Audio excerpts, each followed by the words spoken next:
Բարև ձեզ։ Ինչ է իրենից ներկայացնում պսիխոսոմատիկ հիվանդությունները։ Պսիխոսոմատիկ հիվանդությունները դա հոգեմարմնական հիվանդություններն են, որոնք առաջանում են ոչ թե զուտ ֆիզիոլոգիական process-ների հետևանքով, այլ հակառակ առաջանալը սկսում է գլխից։ Պսիխոսոմատիկ հիվանդությունների նախապայման կարա լինի վախերը, նախապայման կարա լինի պսիխոսոմատիկ հիվանդությունների սթրեսները, տարբեր տեսակ հոգեվիճակները։ Օրինակ, կյանքի քաղցրությունը կորցրած մարդու մոտ առաջանում է երկրորդ տեսակի շաքարի հիվանդություն։ Օրինակ, տղամարդուց վիրավորված լինող եղած կնոջ մոտ առաջանում է կանացի հիվանդություններ։ Եվ հակառակ, կնոջից կամ կանանցից վիրավորված լինելու երևույթը առաջացնում է տղամարդկային սեռական օրգանների տարբեր հիվանդություններ։ Դրանք բոլորը պսիխոսոմատիկ հիվանդություններ են, ու էլի շատ հիվանդություններ կամ պսիխոսոմատիկ հիվանդություններ, որոնք առաջանում են ոչ թե զուտ մարմնական process-ների ֆունկցիաների խանգարումից, այլ առաջանում են մեր գլխում, առաջանում են մեր հոգեվիճակներից, առաջանում են մեր սթրեսներից, առաջանում են մեր մտածողությունից, թե ինչ ենք մենք այդ ուղղությամբ մտածում,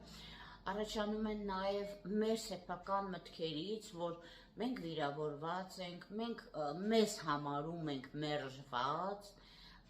կարող է եւ իրականում մերժված չեք դուք ձեր ընտանիքի տվյալ անդամի կամ անդամների կողմից, բայց դուք երբ որ ինքներդ ձեզ համարում եք մերժված, այդ ժամանակ սկսում են առաջանալ տարբեր տեսակ պսիխոսոմատիկ հիվանդություններ։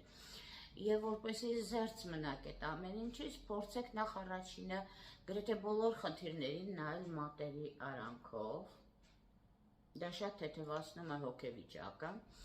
Երկրորդը վախերը, սթրեսները եւ նմանատիպ բաները փորձեք նախ առաջին հերթին վերլուծել, երկրորդ հերթին սկսել օգտվել ծիծաղաթերապիայից, այսինքն ցանկացած իրավիճակ, հումորային ծրագիր, անեկդոտ, կոմեդիա ֆիլմեր դիտելով թեթևացնեք ձեր սթրեսային վիճակը եւ նմանատիպ միջոցներով թեթևացնեք ձեր վիճակը, որպեսզի չառաջանան պսիխոսոմատիկ հիվանդություններ։ Պսիխոսոմատիկ հիվանդությունների շարքը շատ մեծ է, ցավոք սրտի, եւ այդ շատ մեծ ցանկի մեջ շատ դժվար է հետ բերել մարդուն, հատկապես եթե պսիխոսոմատիկ հիվանդությունները խորացված են։